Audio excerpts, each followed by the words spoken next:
제가 오늘 주제 말씀이 될 수 있는 말씀 3개를 좀 보내드렸어요. 역대하, 에스라, 그 다음에 느헤미야 이렇게 좋습니다. 쭉 다 읽어주시면 될 것 같습니다. 역대하 7장 14절 내 이름으로 일컫는 내 백성이 그들의 악한 길에서 떠나 스스로 낮추고 기도하여 내 얼굴을 찾으면 내가 하늘에서 듣고 그들의 죄를 사하고 그들의 땅을 고칠지라. 하나님께서 솔로몬에게 주신 약속으로 회개와 기도를 통한 회복의 원리를 보여주는 핵심 구절입니다. 에스라 10장 4절 부탁드리겠습니다. 일어나라, 이는 내가 할 일이니라. 우리가 너를 도우리니 힘써 행하라. 백성들이 에스라에게 한 말로 하나님의 말씀에 따른 개혁과 행동의 필요성을 강조하는 구절입니다. 느헤미야 8장 10절 너희는 가서 살찐 것을 먹고 단 것을 마시되 준비하지 못한 자에게는 나누어 주라. 이날은 주의 성일이니 근심하지 말라. 여호와를 인하여 기뻐하는 것이 너희의 힘입니다. 여기 이제 오늘 참고하실 주제 말씀인데요. 저희가 지금 구약을 쭉 시작하고 있거든요. 지난주에 제가 한 주를 쉬었기 때문에 저희가 2주간 6개를 쭉 읽으셔야 됐어요. 그리고 11기, 상하, 그 다음에 역대기, 그리고 2주 해가지고 저희들이 지난주에 읽어야 될 성경이 굉장히 좀 많았었는데 이것을 혹시 다 읽으셨나요? 제가 저와 함께 다 같이 따라가는 구약을 다 읽을 수 있는 저희 놀라운 기회라고 분명히 말씀드렸는데 일주일에 우리가 챕터 3장씩 쭉 끝내는데요. 이번 주에는 주제를 말씀드리기 전에 구약은 어떻게 우리가 이해해야 될 것인가, 그리고 그 구약에서 찾아야 될 영원한 진리는 뭔가, 구약은 되게 비현실적인 내용들을 우리는 어떻게 받아들여야 될 것인가, 이거에 대해서 같이 한번 생각해보고 나눠보도록 하겠습니다. 기도 시작기도 하고 바로 말씀 들어가도록 하겠습니다. 하나님 아버지, 오늘 주님 말씀 앞에 나온 저희들을 받아주시옵소서. 때로 이해하기 어려운 구약의 말씀들을 통해서 주님의 뜻을 깨닫게 하여 주시옵고, 성령님께서 저희 마음을 열어주셔서 말씀을 바르게 이해하고 그 말씀이 저희 삶 속에 살아 역사하게 하여 주시고, 우리의 삶이 얼마나 가치 있고 귀한 삶인지 알 수 있는 시간이 되게 하여 주시옵소서. 예수님 이름으로 기도드립니다. 아멘. 여러분은 솔직히 여러분의 고민 중에 하나가 그거 아닙니까? 성경을 읽어보시거나 성경을 조금이라도 접해보시면 구약의 이야기입니다. 이런 생각이 드실 때가 있지 않습니까? 정말 홍해가 갈라졌을까? 모세의 홍해의 기적이 정말 그게 갈라져 있는 사건일까? 아니면 여호수아에 있는 것처럼 태양이 멈췄다는 말이 진짜일까? 그리고 요나가 큰 물고기 속에서 3일간 살았다고 하는데 그게 진짜 정말일까? 엘리야가 하늘로 올라갔다는 게 정말 과학적으로 가능한가? 이런 질문들을 하지 않습니까? 그리고 이런 의문을 가진 것은 절대 신앙이 부족해서 아닙니다. 오히려 정직한 신앙인의 모습일 수 있습니다.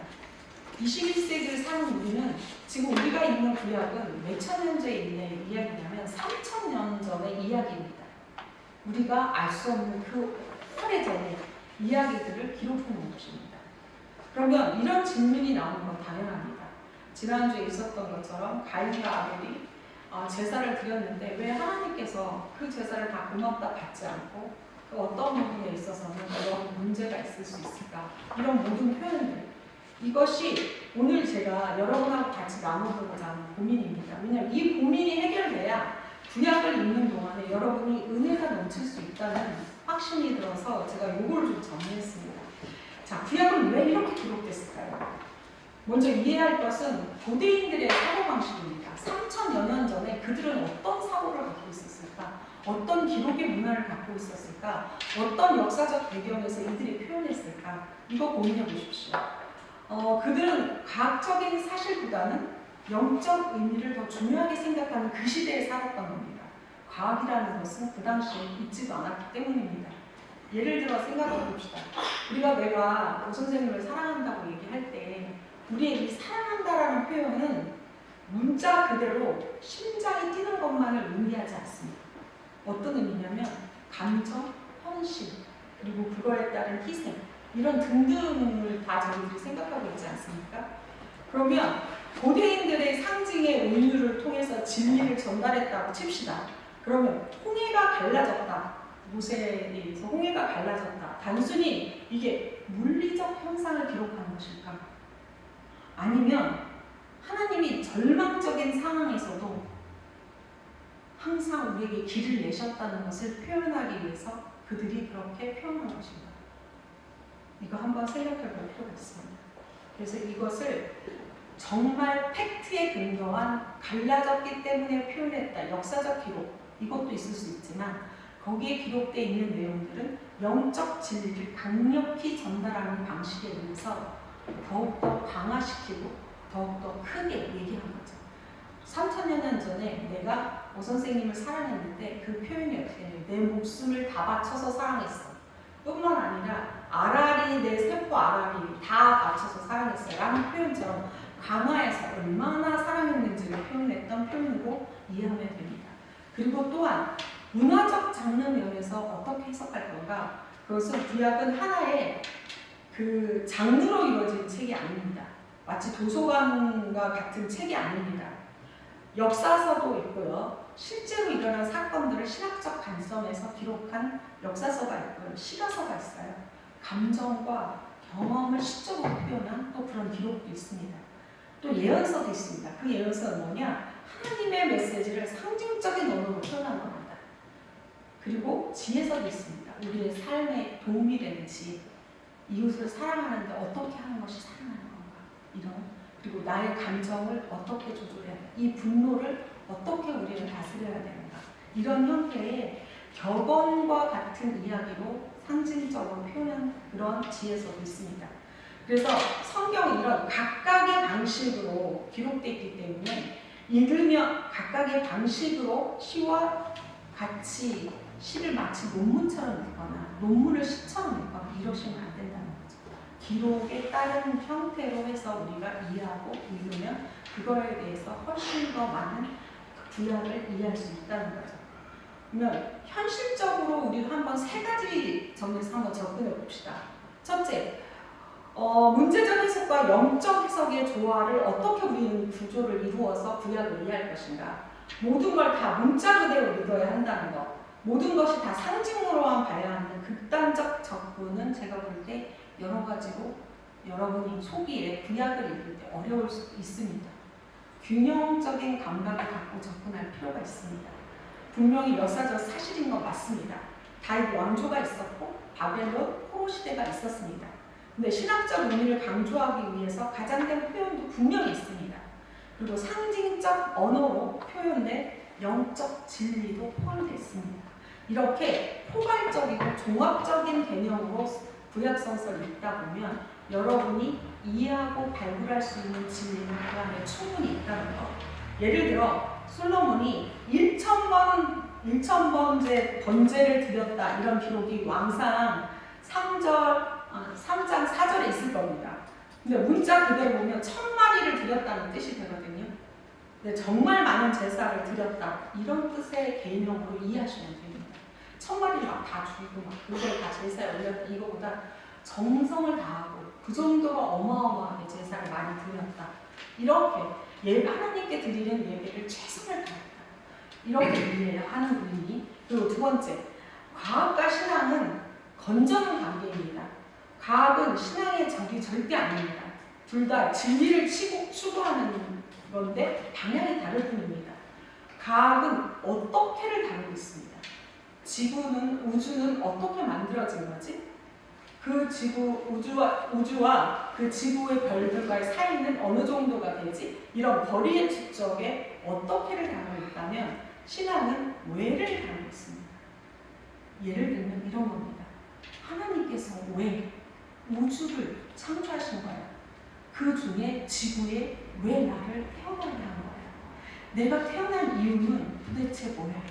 나는 어떤 엄마와 어떤 아버지 사이에서 내가 분명히 태어났는데 그럼 태어나서 내가 죽을 때까지 나는 왜 태어났는가? 이 왜를 다루고 있는 게 바로 신앙입니다. 과학은 계속 바뀝니다. 새롭게 발견됩니다. 수치도 계속 업데이트됩니다. 하지만 신앙은 절대 불변입니다. 바뀌지 않습니다. 무엇이 바뀌지 않을까요? 바로 신앙의 진리는 절대 바뀌지 않습니다. 하나님께서 창조주이시고 그리고 인간은 특별한 존재이고 어떤 존재냐면 하나님께서 이 생명을 이 땅에 내리시기 위해 우리를 얼마나 사랑하고 어떻게 이 생명이 창조됐는지 이 부분에 대해서 창세기에서 설명하고 있습니다. 그렇게 귀한 생명으로 우리가 태어났다는 것 변하지 않습니다. 인간은 특별한 존재니까요. 그리고 세상은 선하게 창조되었습니다. 이게 신앙적 진리의 전달의 목적입니다. 세 번째 보십시다. 세 번째, 하나님이 계시는 점진적으로 발전하고 있습니다. 마치 아이가 자라서 부모가 더욱 깊은 진리를 가르치는 것처럼 구약의 초기에는 이스라엘 하나님, 다른 민족은 자기 신만 인정했습니다. 근데 그 이유는 어떻게 되냐? 온 우주의 유일한 신이 누구시라고요? 바로 하나님이라는 것을 점차적으로 알게 됩니다. 이것이 바로 인간이 이해해야만 된다는 구약의 전체적 스토리라고 여러분께서 이해하시고 구약을 보면 훨씬 더 이해의 폭이 커질 수가 있습니다. 문학적 맥락에서는 누가 언제 왜 기록했는가 그리고 역사적 배경에서는 당시 사람들에게는 이런 표현들이 어떤 의미였을까. 세 번째 단계에서는 하나님은 이 본문을 통해서 나에게, 우리에게 무엇을 말하려고 하는 걸까? 그리고 네 번째 단계에서는 뭡니까? 나는 이 말씀의 진리를 발견해서 내 삶에 어떻게 적용해서 실천할 것인가? 이게 구약을 읽어야 되는 하나의 이유이고 패턴입니다. 예를 들자면 다윗과 골리앗 하나 예를 들어봅시다. 다윗은 짱돌로 골리앗을 여러분 물리친 거 기억하고 계실 겁니다. 근데 그 얘기 그대로만 보면 어떻게 비교가 됩니까? 여러분 역사적 배경으로 보거나 내지는 이런 걸 볼 때 블레셋과 이스라엘의 갈등 이게 역사적 사건입니다. 문화적 구조로 보면 작은 자와 큰 자의 대조. 근데 그 작은 자가 하나님의 능력을 받은 자. 그리고 한 큰 자는 뭡니까? 인간의 힘으로 싸우고자 한 자. 신학적 메시지는 여기서 분명히 뭡니까? 하나님께서는 연약한 자를 통해서 강한 자를 이기시는데 그 힘이 뭐냐? 하나님의 믿음, 하나님을 신뢰한 그 힘, 그것으로 이겼다는 것이 저희들에게 들려줄 수 있는 그 결론이라고 할 수 있겠죠. 우리의 삶에 이것을 적용하면 아무리 절망적인 상황에서도 우리가 하나님을 신뢰하는 믿음이 있다라고 한다면 내 삶에 그 어떠한 장애물도 뛰어넘을 수 있다. 이게 이 구약에서 보여주는 메시지라고 볼 수 있습니다. 그러면 왜 구약은 이런 방식으로 기록할까요? 우리가 참 이해하기 힘든 그리고 우리가 의문을 많이 갖는 그런 걸로 이해할까요? 여러분 잘 기억해 보십시오. 피노키오 이야기 아시죠? 어렸을 때 거짓말하면 안 돼, 정직하게 살아야 돼 이렇게 어른들이 얘기할 때 그 얘기 10번 하는 거 대비 피노키오는 거짓말하면 코가 계속 커졌대 라는 스토리텔링을 들었을 때 어느 게 훨씬 더 교육적이고 기억에 남습니다. 아마 100% 다 피노키오 이야기일 겁니다. 이거와 똑같이 구약에서도 제가 기록하고 제가 생각하기로는 우리에게 이런 쉬운 방식으로 하나님의 메시지를 기억하게 하려고 이러한 이야기들이 계속 기록되어 있습니다. 어떻게 우리에게 메시지를 남기려고 하냐면 정직하게 하나님 말씀대로 하나님이 원하는 그 방향대로 사는 것이 어떠한 결과가 있는가 그렇지 않았을 때 어떠한 일이 있었는가를 스토리텔링을 통해서 우리에게 전달할 수 있는 그 메시지입니다. 이렇게 본다면 이제 이런 마음으로 여러분께서 구약을 이해하고 읽기 시작을 하시면 그곳에 행관과 행관과 줄과 줄과 챕터와 챕터 사이에 하나님께서 얼마나 절절하게 한 사람 한 사람을 사랑하셨고 그 사람의 생명을 위해서 네가 태어나서 죽을 때까지 내가 너의 삶을 얼마나 소중하게 여기고 바른 길로 가고 네가 만족하고 행복하게 살 수 있기를 간절히 원하는지가 정말 곳곳에 차고 넘칩니다. 나는 여러분께서 구약을 읽으면서 그 귀중한 보물과 같은 메시지를 발견하기를 축원합니다. 네. 현대인에게 주는 어떤 이러한 것을 다 넘어서라도 여러분께서 성경을 읽을 때 신앙과 이성은 절대 대립하지 않습니다. 제가 적어도 읽은 거에 의하면 신앙은 직접 정직성을 가진 것이 신앙은 가능합니다. 의미를 가진 것은 불신앙이 아니고 오히려 깊이 생각하고 고민하는 것. 성숙한 신앙의 모습은 어떤 겁니까? 예수님께서도 토마스를 통해서 뭐라고 얘기했습니까? 예수의 부활을 의심할 때 예수님은 그를 꾸짖지 않으시고 증거를 보여주셨습니다. 그래서 하나님은 우리의 솔직한 질문을 환영합니다. 의문을 갖는 걸 환영합니다. 말씀이 왜 이렇지? 이 내용 왜 이렇지? 환영합니다. 그리고 난 다음에 어떻게 합니까? 예수님께서 그것을 신약에서 증명해주고 있습니다. 그와 같이 본질에 집중하시면 됩니다. 나무를 보느냐 하고 숲을 못 보는 그런 상황, 이거는 원치 않습니다.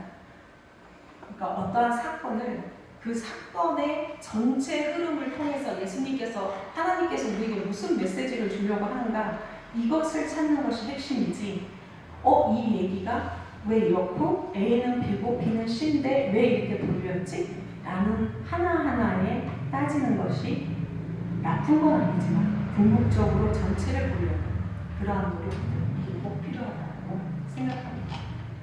그리고 여러분이 이러한 부분들이 다 말씀에서 여러분께 삶의 지혜가 되고 도움이 되길 간절히 원하겠습니다.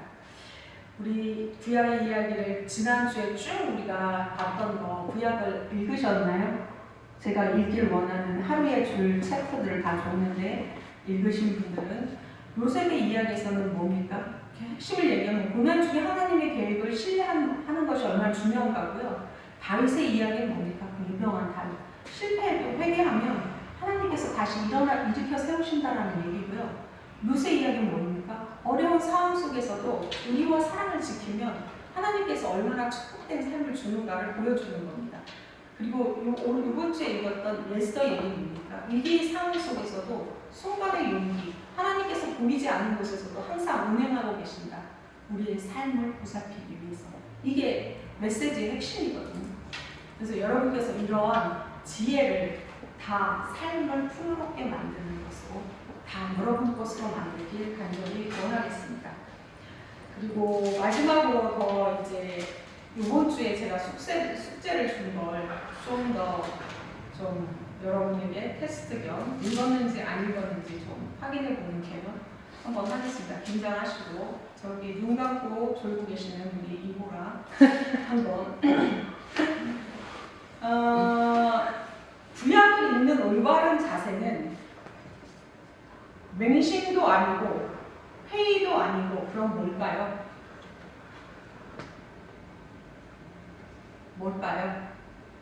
무조건 다 믿습니다. 모든 걸 1.1도 믿는다. 이게 아니고 이게 왜 이렇게 회의적이야? 이게 도대체 뭐 이런 하나님이 계셔? 뭐 이런 회의도 아니고 뭘까요? 좀 전에 얘기한 것처럼 균형입니다. 균형을 가지시길 바라겠습니다. 그래서 그 모든 그 구약을 이해하는 방법을 여러분께서 이제 아시면 다음 주부터 이제 저희가 지혜서라고 할 수 있는 잠언과 시편과 쭉 다 읽게 되거든요. 이것이 여러분의 삶에 얼마나 큰 달콤함이 되는지를 알게 될 겁니다.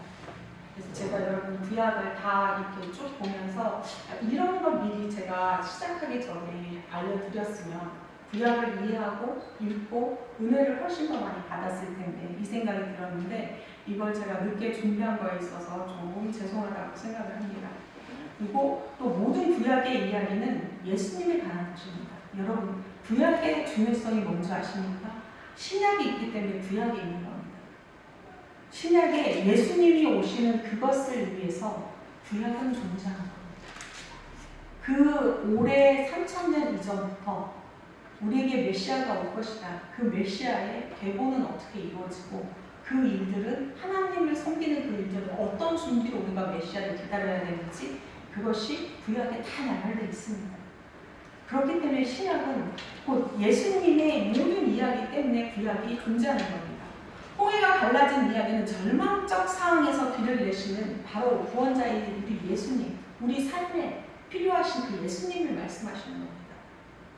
그리고 다윗과 골리앗에서 우리의 삶에 있어서 내 힘으로는 도저히 될 수 없는 이 연약한 힘으로 가진 것 아무것도 없는 내 힘으로는 도저히 이룰 수 없는 그 도전을 가능하게 하는 게 뭐냐? 바로 다윗과 골리앗의 싸움에서 주님께서 말씀하신 그겁니다. 예수님이 바로 그 일을 하기 위해서 그 일을 할 수 있도록 하기 위해서 너를 자녀 삼았고 너는 바로 자녀야. 그 자녀는 그 일을 할 수 있어. 네 삶이 다시 시작되는데 어떠한 두려움도 갖지 마. 라고 얘기하는 게 바로 다윗과 골리앗의 이야기입니다. 좀 더 들어가 보겠습니다. 구약일 때 여러분 이 시간, 이 예배 시간에 저는 정말 예수님을 만나는 여러분 이 시간이 되길 바랍니다. 그게 어떤 형태든 스쳐 지나가는 그 상황이라도 내 삶에 내가 부여잡고 갈 수 있는 내 등불 같은 그 어떤 메시지가 여러분과 여러분 삶에 마주치길 바라겠습니다. 만나지길 바라겠습니다. 이 예배 시간이 그런 예배 시간이 되는 걸 간절히 바라겠습니다. 그리고 정말 일어날까 내 삶에 의무를 가진 건 당연합니다. 하나님이 나에게 무엇을 말씀하고 계실까 못 알아들을 수 있습니다. 그럼 난 어떻게 해야 할까? 계속 물으십시오. 그때 여러분 엠마오에서 제자들처럼 이렇게 고백하면 될 겁니다. 누가복음 24장 32절입니다. 여러분 그들이 서로 말하되 길에서 우리에게 말씀하시고 우리에게 성경을 풀어주실 때 우리 속에서 마음이 뜨겁지 아니하더냐 라고 엠마오 제자들이 고백합니다. 여러분이 이 짧은 시간에 이 예배 시간에 어떠한 말씀을 하나 붙들고 이런 고백이 여러분에게 일어나길 바라겠습니다. 우리 속에서 정말 마음이 뜨겁지 않아요. 내 삶을 다시 시작할 수 있는 그 정점의 시작이 하나님의 이 말씀을 통해서 가능하겠다. 이 뜨거움이 마음속에 시작되기를 바라겠습니다. 그 은혜가, 그 사랑이 여러분의 체험을 넘어 여러분이 가까이 있는 모든 이웃에게 그리고 더 가까이 있는 내 가족에게 전이 됨으로 그 삶이 뜨거워지고 행복해지길 강론하겠습니다. 제가 읽으라고 했던 열왕기, 역대기, 에스라, 느헤미야, 에스더, 욥기까지 다 합쳐서 통합적 메시지는 뭐냐면 역사의 주인 하나님이시다. 그분은 아주 신실하고 당신의 백성을 절대 포기하지 않는다. 이게 핵심입니다. 성도 여러분, 열왕기에서 보여줬던 하나님 말씀을 거기서 진리를 발견하고 그 진리에 순종하십시오. 그 순종이 무조건적 순종이 아니라 하나님의 사랑에 내 몸이 감당할 수 없는 마음이 뜨겁지 아니하더냐 그 고백으로 순종하시길 바라겠습니다. 내 삶이 혹시 시작되지 않았던 긴 시간 동안이 존재한다면 회개하는 마음으로 역대기에 나와있던 그 회개하는 마음으로 거기서부터 다시 시작하셔도 늦지 않습니다. 에스라의 말씀의 중심이 신앙이라고 있습니다. 여러분 삶에 어떠한 부분에 너무나 어려운 문제에 봉착했을 때 여러분 답을 사람에게 구하지 마십시오. 여러분의 인생의 모든 부분의 답은 하나님의 말씀 안에 분명히 존재하고 있습니다. 말씀을 여러분의 인생의 답으로 찾아가십시오. 그리고 여러분 하나님의 섭리를 믿고 신뢰하십시오. 어떤 섭리입니까? 내가 너를 얼마나 사랑하고 너의 생명이 얼마나 귀한지 내 아들 예수 그리스도를 십자가에 못 박을 만큼 나는 네가 내 자녀로서 내 반역을 향해서 살기를 간절히 바라고 너의 삶이 이 세상에서 사는 동안에 충만하길 원한다는 그 메시지 잊지 마시고 구약에 나와 있는 이 모든 부분들의 이야기를 여러분 오늘 이 가슴 속에 품고 여러분의 삶은 지칠 수도 없고 지쳐도 달릴 수 있는 힘이 생길 것이고 막혔다면 그 막힌 것을 뛰어넘을 수 있는 독수리처럼 날개짓고 그 높이 나를 수 있는 그 힘을 주님께서 오늘 주실 것을 확신하고 믿으며 여러분에게 축원합니다. 몇 가지 오늘 말씀 드리고 기도하고 마무리하겠습니다. 하나님 아버지, 때로는 이해하기 어려운 구약의 말씀을 통해서 주님의 사랑을 깨닫게 하시니 감사합니다. 우리에게 알아들을 수 없는 지혜를 주셨고 그 지혜를 알아보지 못한 우리를 용서하여 주시옵소서. 긴 시간 삶에 지쳐서 우리의 삶이 잘 살고 있는 삶으로만 생각하는 떡이 너무나 많습니다. 나만 잘 살면 되겠다라는 생각도 너무 많았습니다. 하지만 주님께서 말씀하신 내 삶을 사랑하고 내 이웃을 사랑하는 저희가 게으르지 않게 하여 주시옵소서. 우리에게 지혜를 주셔서 말씀의 참된 의미를 깨닫게 하시고 그 말씀이 우리 삶 속에서 살아 역사하게 하여 주시옵소서. 의심과 확신 사이에서 균형 잡힌 믿음을 갖게 하시고 주님의 진리 안에서 진정한 자유가 무엇인지 우리의 삶의 자유를 찾게 하여 주시옵소서. 모든 걸 감사하며 우리 주 예수 그리스도의 이름으로 기도했습니다. 주기도문으로 예배를 마치겠습니다.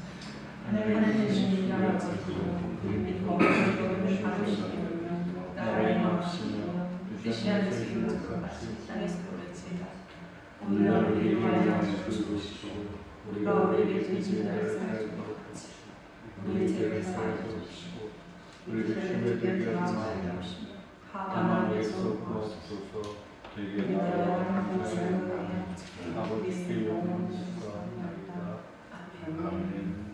감사합니다.